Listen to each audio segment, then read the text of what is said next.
요즘 자주 쓰이는 말 중에 혹시 가스라이팅이라는 단어를 혹시 들어보셨습니까? 이 용어는 정신적 학대라는 뜻을 가지고 있는데요. 좀 더 풀어서 설명하면 이제 타인의 심리를 또 상황을 교묘하게 조작해서 그 사람의 그 상대방의 그 현실감과 이 판단력을 잃게 만들어서 내가 그 상대방에 대한 그 통제를 하는 것을 이렇게 말하는 겁니다. 그래서 우리가 흔히 말하는 것이 너가 나 없으면 안 돼. 너가 나 없이는 살 수 없어. 이런 말들 다 너를 위해서 그런 거니까 내 말대로 해. 뭐 이런 것들 내 말만 믿으면 돼. 이런 것들을 계속해서 반복함을 통해서 내가 정말 나 필요하지도 않은데 정말 필요한 건가? 이렇게 내가 이제 의심하게 되는 거죠. 이게 정말 나를 위해서 하는 건가? 나는 모르겠는데 그럼 내가 저 말을 따르면 되나? 뭐 이렇게 통해서 나의 판단력을 잃게 만드는 그런 것들을 말하는 것이 가스라이팅이라는 이런 단어의 뜻입니다. 그래서 이렇듯 오늘 엘리바스의 상황도 사실 이 가스라이팅과 다르지 않다라는 것입니다. 오늘 소제목에 나오듯 엘리바스의 세 번째 말이라는 것은 이제 세 번째 논쟁까지 이어지고 있다라는 것을 통해서 서로가 어느 한 명도 굽히지 않는 첫 번째, 두 번째 논쟁까지 이어지고 결국에 세 번째까지 이어지게 되는 그러한 상황이다라는 것을 알 수가 있게 되는 것이죠. 그래서 엘리바스의 첫 번째, 두 번째 말, 우리가 알다시피 인과응보에 의한 하나님의 심판이라는 것을 계속해서 욥에게 그런 고난이 너에게 있어서 죄를 졌기 때문에 이미 그렇게 일어난 것이다 라고 계속해서 말을 하게 되죠. 너는 일단 결과라는 고난을 얻었기 때문에 결국에 이유, 계속해서 고난이 있을 수밖에 없기 때문에 너에게 이런 일이 일어났다라고 말하면서 또 계속해서 그렇게 욥에 대해서 너는 죄를 지은 사람이야. 너는 고난을 받았으니까 죄를 지은 사람이야. 하나님을 배신한 자야. 거룩하지 않아. 계속해서 그런 말을 하고 있는 것이 오늘 엘리바스의 그런 모습이었다라는 것입니다. 하나님을 배신한 자에게 하나님께 심판을 하신다. 너무나도 당연한 어쩌면 그런 문자적인 말들을 통해서 인정할 수밖에 없는 그런 말들을 통해서 계속해서 너에게 너는 이런 사람이야. 너는 경건하지 않아. 거룩하지 않아. 봐, 고난 받고 있잖아. 너는 회개해야 돼. 너의 죄에 대해서 하나님께 엎드려야 돼. 라고 계속해서 욥의 상황을 스스로 진단하고 있는 것이 그의 모습이었다라는 것입니다. 그래도 처음에 시작할 때는 그에게 있어서 이제 욥을 향해서 친구라는 명목하에 걱정에 되는 마음으로 모였지만 모두가 그렇게 모였지만 아까도 말씀드렸다시피 이제는 가스라이팅 이랑을 통해서 이제 그냥 너는 죄를 지은 자야 자신의 생각에 대해서 계속해서 정당한 왜냐 그래서 욥이 고집을 부리니까 이제는 뭔가 이제 죄의 유무를 따지는 것이 아니라 계속해서 고집을 하고 서로가 계속 논쟁이 일어나다 보니까 이제는 나의 말이 맞다라는 것을 이제 만들기 위해서 정당하기 위해서 이 뜻이 처음에 그 순수했던 뜻이 그 마음들이 변질되기 시작했다라는 것입니다. 내 말이 맞다라는 것을 인정하고 싶어지는 모습이 오늘 엘리바스의 모습으로 나타나고 있다라는 것입니다.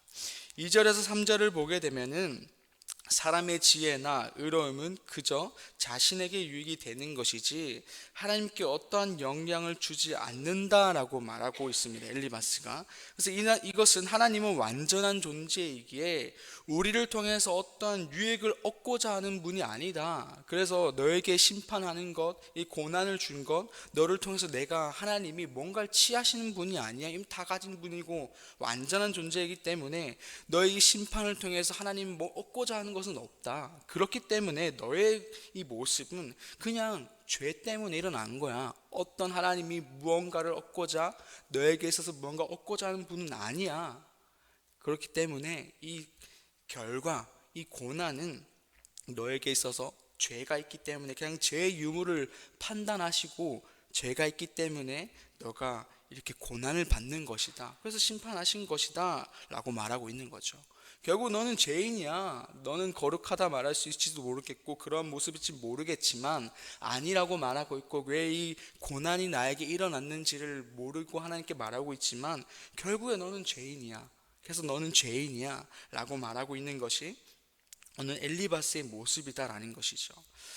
여기서 엘리바스는 말하는 하나님에 대해서 잘 알아야 하는 것입니다. 하나님이 우리를 죄를 지으시며 심판을 통해서 벌을 주시긴 하시지만 반대로 하나님의 선을 따르는 자에게 은혜를 또 상을 허락해 주시는 분이 하나님이시긴 하지만 이렇게 죄에 따라서 사람을 선악과 악을 분리하여서 심판과 상을 주시는 분이 아니라는 것이죠. 언제나 우리의 상황을 이해하시고 또 죄 가운데 있어도 늘 기다리시고 회개의 모습을 통해서 자비와 긍휼을 통해서 보여주신 분이 하나님이시다라는 것입니다. 하지만 엘리바스는 단순히 하나님께서 우리의 죄의 유무라는 그 원칙에 따라서 움직이시는 하나님으로만 오늘 말하고 있다라는 것이죠. 그래서 또한 4절과 9절의 말씀을 보게 되면 욥의 고난이 죄악 때문이다라는 것을 말하고 있는데, 그러면서 욥의 범죄, 욥의 죄악에 대한 사례들을 좀 제시하고 있는 것을 보게 됩니다. 우리 6절에서 9절의 말씀을 한번 좀 같이 읽어봤으면 좋겠습니다. 6절에서 9절 말씀입니다. 함께 읽겠습니다. 까닭없이 형제를 볼모로 잡으며 헐벗은 자의 의복을 벗기며 목마른 자에게 물을 마시게 하지 아니하며 자에게 음식을 주지 아니하였구나. 건세 있는 자는 토지를 얻고 존귀한 자는 거기에 사는구나. 너는 갑으로 빈손으로 돌려보내며. 아멘. 네, 오늘 엘리바스가 욥의 죄에 대한 명목, 범죄에 대한 사례들을 말하는 것을 보게 되면은 가난한 자로부터 재물을 착취하는 것, 또한 굶주린 자와 이제 나그네에 대한 그 외면들을 말하고 있고, 또 부정한 방법에 의한 토지를 획득하는 것, 또한 고아와 가부 등 힘없는 사람들에 대한 억압을 좀 말하고 있습니다. 그런데 엘리바스는 욥이 실제로 범죄했던 것, 자기가 봤던 것을 나열하는 것이 아니라 일단 고난이라는 결과가 주어졌죠. 고난이란 결과가 어쨌든 죄로 인해서 생겨나는 것이다 라고 말하고 있기 때문에 그러한 것을 가지고, 결과를 가지고 그냥 원인이 당연히 선하지 않을 것이니까 그냥 죄에 대한 것들 이렇게 나열하고 있다라는 것입니다. 오늘 그 아픔 가운데, 그 가운데 힘든 가운데 생각하기도 힘들고 자기 몸을 추스린 것 바쁜 그 가운데에 앞서 말했던 그 가스라이팅처럼 너가 결과를 이렇게 얻었으니까 넌 이런 걸 했을 거야, 너도 모르게 이런 걸 했을 거야 라는 것들을 오늘 욥에게 말하고 있다라는 것이죠. 근데 우리가 알다시피 이런 또한 엘리바스도 보았던 것, 실제적인 것들을 말하는 것이 아니라 결과를 두고 이랬을 거야 라고 말하고 있다라는 것이죠. 오늘 결국에 엘리바스는 자신에 대한 그 정의 같은 것들, 자기가 알고 있는 하나님에 대한 것들을 가지고 그냥 이럴 것이야 라고 말하며, 또한 고집하고 있는 욥에 대한 모습을 통해서 점차 화가 나는 모습도 있었고, 또 자신이 틀렸다 하는 것을 인정하기 싫은 마음 가운데 이제는 거짓으로 자신이 옳다라는 것, 너는 틀렸다라는 것을 스스로가 이제 정당화하기 시작하고 있다라는 것입니다. 죄를 짓지 않았음에도 불구하고 너는 죄를 지었어, 계속 너는 죄인이야, 결과를 봐, 이런 고난 아무나 얻는 것이 아니야, 너는 이런 고난을 얻었으니까 이러한 죄를 저질렀을 거야 라고 하는 것이 엘리바스의 모습이다라는 것이죠. 결국 엘리바스는 하나님을 아는 지식에 대한 그 부족, 또한 자신의 그 교만함에서 나오는 것이 이러한 모습이었습니다. 자신의 지식과 생각으로 하나님을 알 수 있다라는 것, 그리고 판단하는 것, 그래서 결국 하나님을 제대로 보지 못하고 알지 못하는 것에서 이어진 오늘 엘리바스의 모습이 오늘의 모습이다라는 것이죠. 엘리바스의 모습은 우리가 경계해야 할 모습입니다. 오랜 신앙생활을 통해서 우리 안에는 하나님에 대한 어느 정도 지식도 쌓이게 되죠. 또 하나님의 수많은 은혜들을 통해서 우리들도 경험이 쌓이게 됩니다. 이제는 어느 정도 예상할 수 있고 우리도 판단할 수 있는, 앞으로의 상황을 판단할 수 있도록 성장하게 되었죠. 이 모습은 하나님을 우리가 좀 더 이해하기 쉽게 될 수 있는, 어떻게 보면 좋은 긍정적인 부분이 있을지 모르겠지만, 때로는 이 모습이 우리가 오늘 엘리바스의 모습처럼 어쩌면 하나님의 일에 대해서, 하나님이 우리가 보고 있는 상황에 대해서 하나님은 이럴 것이다 라는 판단으로 우리도 그런 모습이 될 수 있다라는 것이죠. 그렇기 때문에 우리는 매일같이 말씀 앞에 엎드러져야 한다라는 것입니다. 말씀 앞에 엎드러짐을 통해서 내 삶을 계속해서 점검해야 된다라는 것입니다. 성장과 성숙은 같이 이루어져야 하는 것입니다. 어느 순간 성숙은 멈춰버리고 성장만 해 나가면 오늘 엘리바스의 모습이 우리의 모습이 될 수 있다라는 것이죠. 내가 아는 것이 전부라는 생각과 동시에 남을 인정하지 않게 되고 또 다른 이의 상황에 대해서 그 삶을 내가 가진 지식으로 판단하게 되고 보게 되는 그런 모습이 우리의 모습이 될 수 있다라는 것이죠.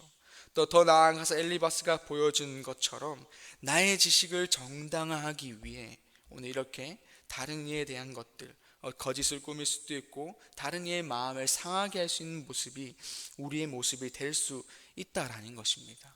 그래서 이 시간 우리 모든 말씀 앞에 나를 두고 엎드리는 우리가 되기를 소망합니다. 그래서 언제나 말씀 앞에서 겸손하여지고 또한 내 말씀을 또 내 삶을 말씀으로 말미암아 점검하는 우리가 되기를 소망합니다. 그렇게 해서 우리가 말씀 앞에 온전하게 서는 우리가 되기를 소망합니다. 그렇게 할 때 엘리바스처럼 나를 드러내고 나를 정당화하는 그런 모습이 아니라 하나님을 드러내고 또 하나님의 뜻을 위해 전하고 또한 주변에 흘려보내는 삶이 우리의 삶이 되기를 소망합니다. 12절부터 마지막 절 30절까지도 보게 되면 여전히 엘리바스는 자신의 말이 진짜이고 정답인 것처럼 또 정당하면서 욥의 모든 상황을 정죄하는 그런 앞서 했던 것처럼 없던 말을 지어내면서 욥을 향해서 계속 찌르고 상처를 입히는 모습이 나오게 됩니다. 이 모습을 통해서 그리스도인의 모습은 무엇인가를 고민해야 될 것 같습니다. 또한 어떠한 모습 가운데 도전을 받아야 될 것입니다. 오늘 엘리바스의 모든 말들은 결국에 모순되어지며 또 상대방을 정죄하기 바쁜 말들로 가득 차기 시작했습니다. 이러한 그의 모습 속에서 자신에게는 결국에 그 기준이 관대한 모습을 보게 된다라는 것이죠. 자기도 결국 하나님 앞에서 모든 것들이 잘못되어지고 사람을 이 아픈 욥 가운데 있는 그 상황 가운데 놓여진 자를 계속해서 찌르고 이렇게 상처를 입히는 것 가운데 자신의 것은 다 정당하고 자신의 것은 다 옳다고 말하는 그 가운데 결국에 그 기준, 자신이 말하는 그 하나님에 대해서 자신에게는 관대한 모습, 그러나 타인에게 욥을 향해서는 그 엄격한 기준을 향해서 너의 모습은 죄인이다, 죄다라고 하는 것이 오늘 엘리바스의 모습이다라는 것이죠. 자신에게는 관대하며 타인에게는 그 엄격한 이런 이중적인 잣대를 가진 것이 오늘 엘리바스의 모습이다라는 것입니다. 마찬가지로 이러한 모습이 많은 사람들에게도 나타나기도 합니다. 교회 안에서도 교회 밖에서도 자신의 잘못들, 자신의 죄에 대해서는 그래, 나 그럴 수 있지, 나 연약하지, 내가 못하지, 이런 것을 통해서 관대하지만 반대로 타인을 향해서, 다른 사람들을 향해서는 그들의 잘못들, 죄에 대해서는 엄격하게 바라보는 시선들이 우리들 가운데 나타난다라는 것이죠. 왜 그러냐? 왜 참을 수 있는데 왜 그러냐? 이 상황은, 나의 상황은 이해하지만 타인의 상황을 이해하지 못하는 그런 것은 나타나는 것이죠. 그럼에도 했어야지, 이렇게 하면서 이중적인 모습이 나타난다라는 것입니다. 이러한 이중적인 그리스도인의 모습을 우리는 버려야 할 것입니다. 오늘 엘리바스가 보여주었던 자신에게는 관대하지만 타인에게는 엄격했던 이 모습들, 우리는 내려놓아야 할 것입니다. 하나님도 앞서 말했던 것처럼 우리의 죄에 대해서 언제나 회개할 수 있도록 기다려주시고 참아주시는 분이 하나님이시죠. 자비와 긍휼을 통해서 언제나 우리가 돌아올 길을 예배하여 주시고 늘 기다려주신 분이 하나님이시기 때문에 우리도 그 하나님을 믿는 사람으로서, 하나님의 자녀로서 동일하게 하나님의 마음으로 말미암아 타인을, 또한 상대방을, 더 나아가서 세상을 바라보아야 한다라는 것입니다. 이런 하나님의 모습이 우리에게 있을 때 우리를 통하여서 하나님의 사랑과 마음이 흘러가게 된다라는 것이죠. 그러나 오늘 엘리바스는 자신을 통하여서 흘러가고 있는 것이 무엇입니까? 지식, 내가 아는 지식, 내가 맞다라는 그 정당화하는 것, 나의 진리가 오늘 그 가운데 흘러가고 있다라는 것이죠. 오히려 자기 자신을 드러내는 지식만이 나타나고 있고 어떤 모습에서도 하나님의 사랑이 흘러가지 않는다라는 것입니다. 결코 그리스도인다운 모습도 아니며 하나님의 백성다운 모습도 아니다라는 것이죠. 이 시간 우리의 삶을 돌아보면서 내 삶의 모습에서도 이러한 이중적인 모습이 있었는지, 그로 인해서 하나님이 아닌 나를 드러내고 나를 높였던 시간들이 있었던 것은 아닌지 돌아보는 시간이 되기를 소망합니다. 그래서 그런 모습이 있었다면 이 시간 내려놓고 우리 모두가 하나님의 사랑과 마음을 이 시간 마음 가운데 품어서 타인을 바라보고 또 세상을 바라봄을 통해서 이해하고 위로함으로 하나님의 사랑을 흘려보내는 우리의 삶이 되기를 소망합니다. 오늘 말씀은 엘리바스를 통해서 우리에게 도전의 메시지를 던지고 있습니다. 우리의 삶을 말씀 앞에 잘 점검하고 있는가, 또한 말씀을 품고 하나님의 사랑과 그 마음으로 세상 가운데 서 있고 흘려보내고 있는가. 이 시간 각자의 삶을 돌아보면서 말씀으로 점검하고 회개하고 다시 하나님 앞에서 결단하는 시간이 되기를 소망합니다. 또한 그 결단한 삶으로 세상에 나아가 하나님의 선한 것을 흘려보내어 또 하나님의 기쁨이 되며 하나님의 진정한 일꾼이 되는 우리의 삶이 되기를 간절히 소망합니다. 기도하겠습니다.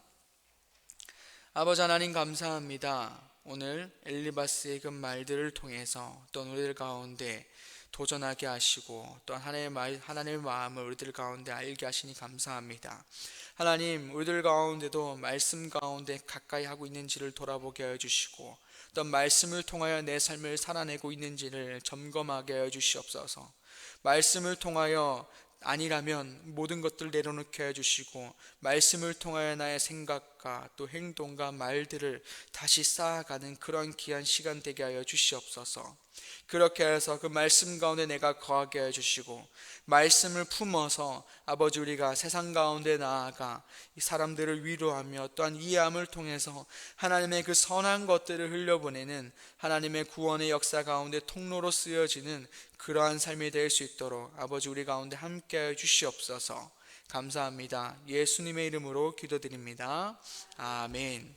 하늘에 계신 우리 아버지, 아버지의 이름을 거룩하게 하시며 아버지의 나라가 오게 하시며 아버지의 뜻이 하늘에서와 같이 땅에서도 이루어지게 하소서. 오늘 우리에게 일용할 양식을 주시고 우리에게 잘못한 사람을 용서하여 준 것 같이 우리 죄를 용서하여 주시고 우리를 시험에 빠지지 않게 하시고 악에서 구하소서. 나라와 권능과 영광이 영원히 아버지의 것입니다. 아멘.